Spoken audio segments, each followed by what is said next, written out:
Bienvenue sur Le Magicien, le podcast qui te dévoile les mystères du tarot. Moi, c'est Fabienne, je suis tarot coach et formatrice. Sur ce podcast, je souhaite partager avec toi mes connaissances sur la pratique du tarot et des discussions passionnantes avec mes invités experts. Que tu sois curieux, débutant ou déjà passionné, ce podcast est fait pour toi. Alors, si tu es prêt ou prête à me suivre, c'est parti pour l'épisode du jour.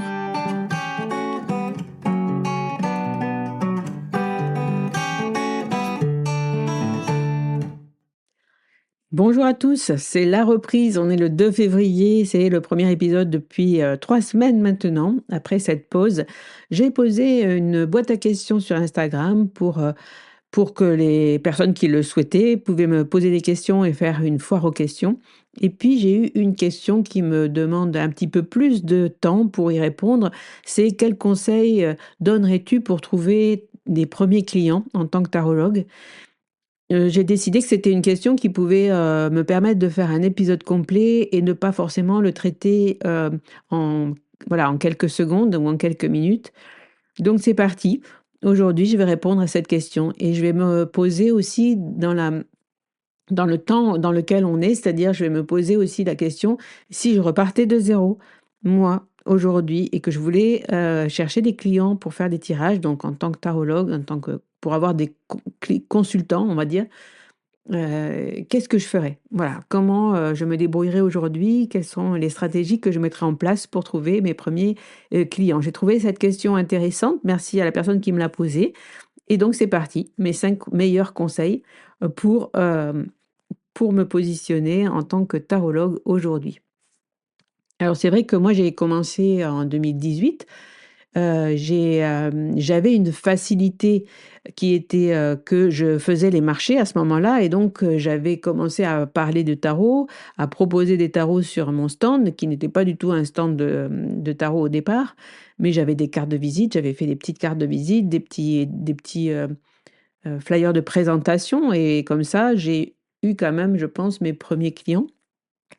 Donc on va oublier, cette chose-là. Je vais pas vous envoyer faire les marchés, mais voilà, moi j'ai profité finalement aussi d'une chance que j'avais, d'une opportunité que j'avais de rencontrer des gens, pour, parler de mon activité et ça va être un point très important.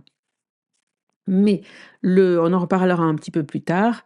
Pour moi, le 1er conseil que je me donnerai, le premier conseil que je peux vous donner, c'est, de vous positionner sur un type de consultation.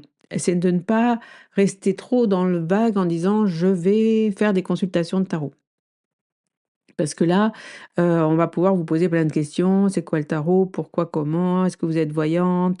Voilà, donc c'est vraiment d'expliquer, de créer un cadre finalement. Même pour vous, c'est hyper important de pas simplement dire: «Je vais tirer les cartes», mais de vous positionner sur un type de consultation. Est-ce que c'est des consultations de 30 minutes? Est-ce que c'est des consultations d'une heure? Est-ce que c'est des tirages, flash avec je réponds à juste une question et puis 3 cartes? Est-ce que vous avez envie de faire des consultations plus longues, plus chères et sur quel thème? Est-ce que vous avez des noms de tirages? Est-ce que vous avez envie de faire, par exemple, en début d'année, ce qui se fait beaucoup et qui marche aussi, c'est les tirages annuels. Est-ce que c'est une pratique que vous avez? Il faut pas non plus faire les choses parce que vous voyez les autres faire, mais vous posez aussi la question: qu'est-ce que vous, quand vous tirez les cartes, vous aimez faire? Dans quel type de tirage vous êtes le plus à l'aise? Est-ce qu'il y a un tirage que vous aimez bien faire? Je me rappelle que, dans la formation une année, j'ai une de mes élèves, Julie, qui est d'ailleurs une très, très bonne tarologue pour moi, qui a très, très vite, voilà, compris le truc et qui a fait vraiment de très, très bonnes consultations et et en fait, elle s'était approprié le tirage à 5 cartes, le tirage en croix du jeu, du tarot Osho Zen que je partage dans ma formation. Donc le tirage en croix de Osho, elle l'avait vraiment, adopté, voilà et ce tirage, eh ben, une fois qu'à la fin de la formation, on avait un débriefé, elle avait dit: «Mais en fait, moi, je ne fais plus que ce tirage. Il est génial et je suis très à l'aise avec lui et donc il m'aide à poser n'importe quelle consultation. Je pose ce tirage-là» Et bon, c'est pas pour rien que je le partage aussi dans la formation, que c'est vrai que c'est un tirage hyper intéressant pour les consultations, mais c'est pas forcément celui qui sera fait pour vous. Et peut-être qu'il y a un autre tirage qui sera fait pour vous et que vous aimez faire et avec lequel vous êtes vraiment hyper à l'aise. En fait, en consultation, il ne faut pas vous mettre en danger. Donc, soit vous faites un type de consultation. Moi, ce que je conseille souvent, c'est de créer la vôtre, votre protocole, comment vous allez accueillir la personne, comment vous allez lui tirer les cartes, mais vraiment d'être très au clair avec ça et, heu et de vraiment beaucoup, beaucoup vous entraîner, jusqu'à ce que ce soit vraiment, que vous soyez vraiment confiante avec le fait d'aller tirer les cartes aux autres. Si vous avez juste une petite appréhension, ça se verra, ça se sentira et pour attirer une clientèle, pour aller se vendre, il faut vraiment être assez confiant, dans le fait que vous pouvez le faire. Et donc, j'en arrive à mon deuxième point. Ce que je ferai, c'est donc réfléchir au type d'abord de réfléchir à ce que je veux proposer comme type de consultation, puis ensuite je vais aller le tester en allant vous confronter, à votre clientèle et sans vouloir peut-être forcément trouver ses premiers clients, mais d'aller proposer vos services sur un événement, d'aller proposer vos services, à un café, d'aller proposer, voilà trouver un événement, faites votre baptême du feu. Ça a été vraiment moi mon cas et ma prise de confiance, ça a été vraiment lors d'un événement où j'ai dit OK pour aller tirer les cartes, sur un marché, à Bordeaux. Donc, ça s'appelait le marché des sorcières. J'étais la seule qui tirait les cartes et voilà, j'ai proposé, une consultation de 30 minutes, pour, une vingtaine d'euros à l'époque. Et voilà, j'ai fait 10 consultations dans la journée. C'était énorme pour moi. Ça peut paraître peu pour certains. Moi, ça a été énorme. C'est la première fois que j'enchaînais ces 10 consultations. Et voilà, j'ai vraiment j'ai fait attention à mon énergie. J'ai fait attention de bien m'hydrater. Voilà, il faut vraiment aussi.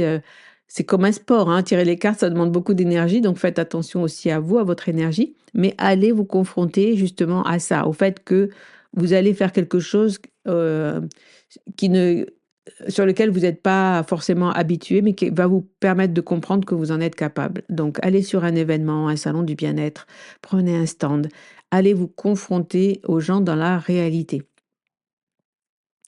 et vous verrez que peut-être dans les gens que vous verrez à ce moment-là sur, l'événement, bah, peut-être il y aura vos premiers clients. Mais, je pense que quand on fait du tarot aujourd'hui, et ça j'en viendrai à mon troisième point, on fait attention, on pense que en allant sur les réseaux sociaux, en faisant quelques posts, en ouvrant un compte Instagram ou un compte TikTok, on va pouvoir justement, parler de tarot et avoir ses premiers clients. Attention, à ce mirage-là, c'est pas forcément, la bonne manière d'avoir ses premiers clients. Je m'explique. Hem En fait, le travail sur les réseaux sociaux, pour moi, il faut le faire. Il est essentiel. Il faut le faire aussi si vous en avez envie, si vous êtes à l'aise avec ça. Il faut le faire si vous avez envie aussi de montrer votre tête, parce que sinon ça ne sert pas à grand chose. Il faut quand vous allez chercher des clients, il faut, effectivement que les clients aient confiance en vous. Donc passer par les réseaux sociaux, ça peut être une porte prendre pour donner aux gens confiance en vous, en fait. Et donc il faut qu'ils puissent vous voir et vous dire: «Eh ben oui, cette personne-là, ça me parle et j'ai envie de faire un tirage avec elle».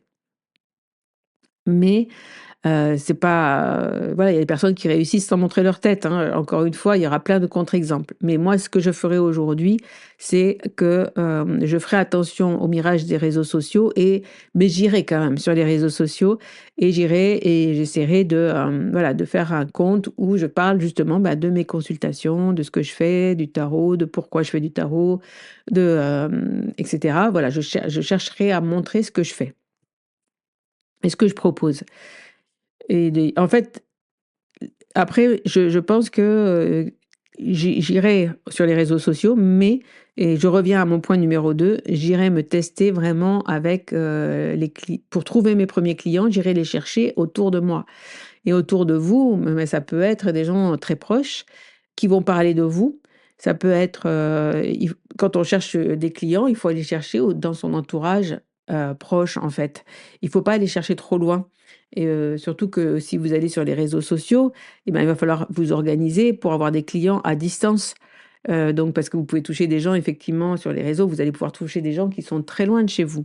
Et ça sera pas forcément facile de faire des tirages, sur Zoom, et beh, il faudra prendre un abonnement Zoom. Si c'est pour vos premiers clients, il faut commencer facile, petit. Faut pas vous mettre dans la difficulté.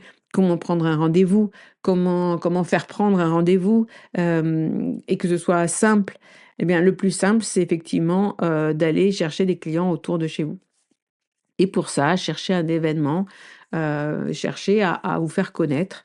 Allez parler aux gens, parler aux personnes qui vous entourent, votre coiffeuse, voilà toutes les en fait, il faut commencer à parler de ce que vous faites à tout le monde et donc il faut pas rester caché. Et quand on fait du tarot, souvent on a tendance à rester caché. Donc l'idée c'est de voilà, de chercher autour de vous quels sont les points, les relais qui pourraient être les vôtres. Ça peut être aussi d'aller porter des cartes ou des propositions toujours en parlant à la personne, par exemple chez, les personnes qui sont thérapeutes du bien-être et voilà, d'aller proposer peut-être une expérience à quelqu'un qui pourrait être un prescripteur, c'est-à-dire quelqu'un qui pourrait vous envoyer des clients, bah, lui proposer, de faire un tirage et de lui proposer justement de voir, par l'exemple ce que vous pouvez, faire. Donc voilà, attention, aux réseaux sociaux, ce n'est pas par là que vous trouverez vos premiers clients forcément, mais c'est par là que vous arriverez à vous faire une, une audience qui pourra peut-être vous prendre des tirages, mais il faut vraiment penser que, ça c'est plus long. C'est un temps long, le temps des réseaux sociaux. Ça n'existe pas, le fait d'arriver sur les réseaux, d'ouvrir un compte et d'avoir, des clients qui arrivent, dire: «Je fais des tirages, contactez-moi» et d'avoir des gens qui vous contactent. Ça n'existe pas. Il faut vraiment, creuser votre identité et on en vient justement à mon quatrième point, c'est communiquer et pour ça, il vous faut une identité, il vous faut, une image et l'image, c'est la vôtre aussi, mais c'est aussi, qu'est-ce que vous proposez? On revient sur le premier point. Si j'avais aujourd'hui à trouver des premiers clients, j'irais effectivement je me créerais un univers, voilà, je me créerais un univers de tarologue avec encore une fois, avec l'idée de voilà ce que je propose et pourquoi et à qui, je veux, proposer ça. Quel problème je vais résoudre? Les gens ne vont pas vous acheter un tirage de cartes s'ils ne comprennent pas quel sera leur avantage à venir le faire. Voilà, donc il y a plein de choses comme ça que vous devez, réfléchir en amont pour justement communiquer avec les bons mots aux bonnes personnes, pour vous présenter en fait, hein, le problème avec les clients, enfin le problème avec la clientèle des tarologues, c'est qu'elle est très diffuse en fait. C'est que n'importe qui, peut être intéressé. On peut pas forcément se nicher, hein, comme on dit, voilà, cibler une personne. Il y a plein de personnes qui peuvent avoir envie d'avoir un tirage de cartes, de plein de conditions différentes. Des gens qui ont de l'argent, des gens qui en ont moins, des gens qui sont PDG, des gens qui sont, juste, voilà, des mères au foyer par exemple, des gens qui ont n'importe quel profil en fait, vous peuvent avoir besoin et envie, en tout cas, d'avoir un tirage de cartes et vous ne savez pas où ils sont. Donc les pour moi, vraiment l'idée, que je l'ai compris après, c'est vraiment d'en parler tout le temps. D'avoir donc votre image, votre, voilà, je tire les cartes et de pas baisser les bras dès que ça, de pas baisser les bras parce que vous allez avoir très vite peut-être un, deux, trois, 4 clients et après ça sera difficile d'aller chercher des autres et de créer aussi peut-être une clientèle qui reviendra de temps en temps. Donc voilà, créez-vous une identité et une image de marque en tout cas, mais et pour communiquer au plus grand nombre et pour aller, voilà, n'hésitez pas à aller taper aux portes ou à le dire même à des personnes auxquelles vous n'auriez jamais pensé le dire.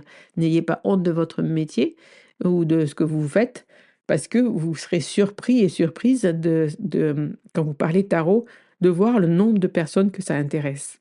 Le nombre de personnes qui sont curieux, curieuses, de cela, sans le dire bien sûr, sans le montrer. Énormément de personnes, sont curieux des cartes et de ce que ça représente dans l'inconscient collectif.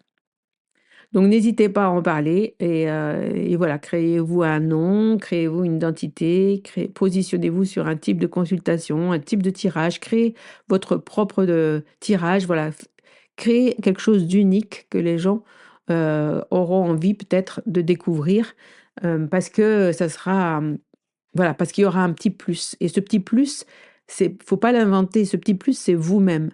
Et c'est important de comprendre, qui vous êtes en tant que tarologue. Je pense qu'on en parle beaucoup dans le livre qu'on a coécrit avec Emmanuel Iger, «C'est décidé, je deviens tarologue», qui est aujourd'hui édité aux éditions Trajectoire. Je le mettrai en barre de description, bien sûr, de cet épisode, même si je ne fais pas cet épisode pour forcément vous le vendre, mais vraiment, voilà, je pense qu'on parle beaucoup de ça aussi dans ce livre, parce que c'est, pour moi, effectivement très important. Le cinquième point et le cinquième conseil que je pourrais me donner, c'est de vendre. Et donc, c'est pas un conseil facile, mais effectivement, il faut vendre. C'est-à-dire que si vous voulez des clients, il faut vendre tous les jours. Il faut parler de vos offres tous les jours. Il faut aller chercher ces clients tous les jours. Et donc, les gens ne vont pas venir à vous tout seuls. Voilà, ça c'est un fait établi. Ça n'existe pas. Je me mets sur les réseaux et j'attends que ça arrive, que les gens me trouvent et que les gens cliquent sur «je prends un rendez-vous». Ça n'existe pas. Donc il faut aller chercher ses clients, il faut vendre et il faut donc parler de votre offre, parler de ce que vous faites, tous les jours et on vend pas forcément en disant: «Achetez-moi, achetez-moi, achetez-moi». Cliquez, cliquez, cliquez. C'est pas comme ça forcément qu'on vend. Vendre, c'est vraiment quelque chose de plus global. C'est de parler de votre activité, de ce que vous proposez, c'est de, voilà, de parler de l'ensemble de ce qu'on vient de voir. Donc, pour moi, pour vendre aussi, il faut encore une fois que les personnes prennent confiance en vous aient confiance en vous. Donc il faut que vous parliez du tarot et que ça leur plaise, que vous parliez de la façon dont vous parlez du tarot, peut-être va leur plaire et va vous donner envie de venir en consultation. Et donc peut-être que, les conseils que je vous donnerai, c'est d'avoir très, très vite des preuves sociales. Les preuves sociales, c'est des clients qui vous font un retour, qui vous disent: «Voilà, j'ai fait un tirage avec cette personne et c'était top et j'ai adoré et voilà et je reviendrai». Donc les preuves sociales, c'est vraiment, quelque chose qu'il vous faudra récolter dès les premiers instants. Vous allez sur un événement, comme je vous ai dit, vous testez sur un événement, n'hésitez pas à demander aux gens. Vous pouvez me faire un retour, vous pouvez m'écrire un petit mot, vous pouvez voilà, envoyez-moi un avis et voilà, osez le faire, en fait. Je sais que c'est difficile. Moi-même, j'ai des con j'ai je le fais pas très souvent, mais je sais que c'est important de le faire et que je sais qu'il y a aussi des personnes qui répondent avec facilité à ce genre de questionnaire et qui le feront aussi, pour vous, qui vous le feront pour, vous faire, plaisir, qui le feront parce qu'ils ont envie de vous soutenir. Donc n'hésitez pas non plus à le demander, surtout après une consultation qui s'est bien passée.